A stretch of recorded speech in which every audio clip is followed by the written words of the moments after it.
Bonjour.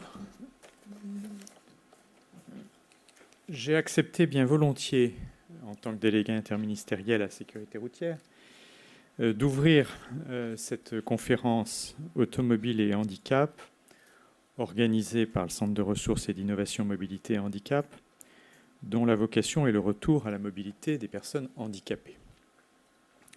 En effet, la mobilisation et les mesures développées en matière de sécurité routière ont, vous le savez, permis d'enregistrer ces dernières années, malgré une petite difficulté du printemps, des résultats extrêmement encourageants.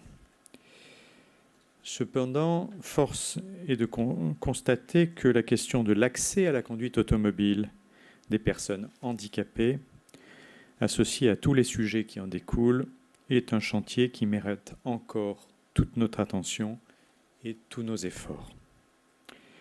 Si les progrès réalisés grâce notamment à la baisse de la vitesse moyenne et donc à la gravité des accidents ont permis d'épargner des milliers de vies, le nombre de personnes en situation de handicap suite à un accident de la route reste à un niveau très élevé, trop élevé. Vous le savez, mais on ne le dit pas assez, le nombre de victimes avec séquelles lourdes est en moyenne, chaque année, égal au nombre de tués. Il nous revient donc, plus que jamais, de travailler sur les solutions qui permettront de faciliter l'accès à la conduite pour les personnes concernées, ou tout au moins de faciliter leur mobilité dans de bonnes conditions de sécurité grâce à des dispositifs fiables, homologués, adaptés. Car la conduite automobile, l'automobilité, constitue une étape importante dans l'accès à l'autonomie des personnes handicapées et il s'agit souvent d'un élément clé dans le processus de leur intégration socio-professionnelle. Force est de constater que pourtant, c'est encore aujourd'hui un véritable parcours du combattant, à la fois d'un point de vue médical, administratif et aussi financier, ce qui explique le faible taux de conduite des personnes handicapées. Pourtant, dans la plupart des cas, et on le verra, je pense, tout à l'heure, le handicap constaté n'est pas réellement un obstacle à la conduite, même s'il faut souvent apporter des aménagements spécifiques au véhicule. Mais heureusement, cela est de plus en plus possible et économiquement réalisable. C'est pourquoi il convient de nous mobiliser et de travailler sur l'ensemble des maillons de la chaîne, de l'accès au permis de conduire, à l'homologation des équipements, en passant par la formation des professionnels, pour faciliter administrativement, techniquement, financièrement, l'accès à la mobilité individuelle des personnes handicapées.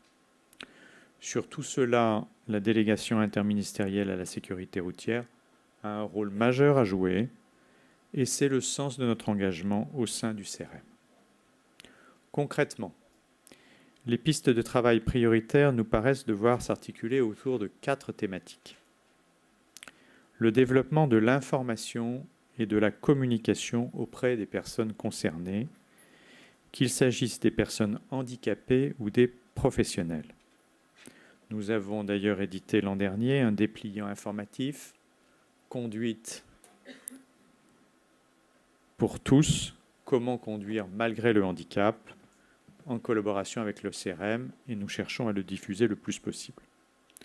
Deuxièmement, le développement de la politique de formation des professionnels, qu'il s'agisse des médecins des commissions médicales préfectorales, et nous allons essayer de faire des avancées sur ce point, on en dira un mot tout à l'heure, pour faciliter l'accès des handicapés à ce dispositif, qu'il s'agisse des auto-écoles, qu'il s'agisse des inspecteurs du permis de conduire. Troisièmement, le développement et l'industrialisation des équipements et des aménagements, aujourd'hui trop difficiles à trouver, trop coûteux, conçus souvent de manière artisanale. Et il faut penser également au développement du réseau après-vente de proximité pour faciliter la vie des handicapés.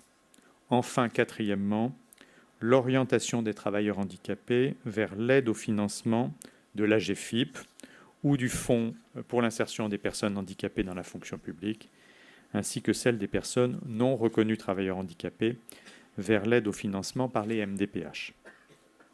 Vous le voyez, le chantier est vaste et ambitieux, et nous avons la conviction que cela ne pourra passer que par une collaboration étroite entre tous les acteurs, d'amont en aval, partenaires publics, associatifs, partenaires privés, experts médicaux et experts techniques, équipementiers, distributeurs.